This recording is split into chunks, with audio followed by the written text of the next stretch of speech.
Порака за Светскиот ден на театарот 27 март 2026 година. Автор на пораката Вилијам Дефо, сад, актер, театарски творец. Јас сум актер, првенствено познат како филмски актер. На моите почетоци се длабоко вкоренети во театарот. Бев член на The Wooster Group од 1977 до 2003 година, создавајќи и изведувајќи оригинални представи во The Performing Garage of New York City, како и со настапи на турнеи ширум светот. Исто така сум соработувал со Ричард Форман, Роберт Вилсон и Ромео Кастелучи. Денес сум уметнички директор на Театарското биенале во Венеција во рамките на програмскиот комплекс La Biennale di Venezia. Оваа функција, настаните во светот и мојата желба повторно да се навратам на активната театарска работа, силно го обликуваат моето верување во единствената позитивна моќ и огромното значење на театарот. На скромните почетоци од моето време во The Wooster Group, театарската трупа со седиште во Њу Јорк, често се случуваше на некои изведби во нашиот театар да има малку публика. Понекогаш правилото беше, ако има повеќе изведувачи отколку гледачи, можевме да одлучиме да ја откажеме представата. Но тоа никогаш не го правевме. Многумина од членовите на трупата не беа формално школувани во театарот, туку доаѓаа од различни дисциплини и се собира за да создаваат театар.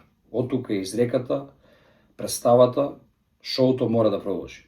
Не беше нашето мото, но сепак чувствувавме силна обврска да го држиме нашиот контакт со публиката. Често вежбавме во текот на денот, а материјалот го прикажувавме навечер како работа во развој. Понекогаш работењето на една представа траеше со години, додека за прехрана се издржувавме со турнеи на постарите представи. Долгогодинешната работа на една иста представа понекогаш ми стануваше напорна, а пробите ми делува исцрпувачки. Но прикажувањето на делата во развој секогаш беа возбудливи, дури и кога малата публика беше суров суд за нивото на интерес на она што го создава. Токму тоа ја потикна пораката дека без разлика колку луѓе се присутни, публиката како сведок му дава на театарот смисла на животот. Како што вели надписот во казиното, треба да сте присутни за да добиете, за да победите. Заедничкото доживување во реално време на еден чин на создавање кој може да биде структуриран и осмислен, но секогаш различен, е токму очигледната сила на театарот.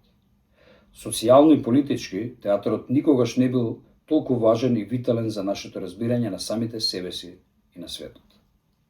Слонот во просторијата се новите технологии и социјалните мрежи кои ветуваат поврзаност, но наизглед ги фрагментираат и изолираат луѓето едни од други.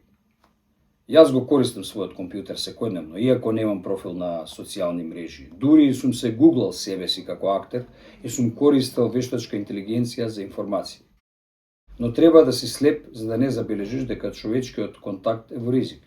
Истиот да биде заменет со односи со алатки, инструменти и уреди. Додека некои технологии кои можат да ни служат за подобро, го наметнуваат проблемот што не знаеме кој е на другата страна во кругот на комуникацијата, овој проблем е длабок и придонесува во кризата за вистината и реалност.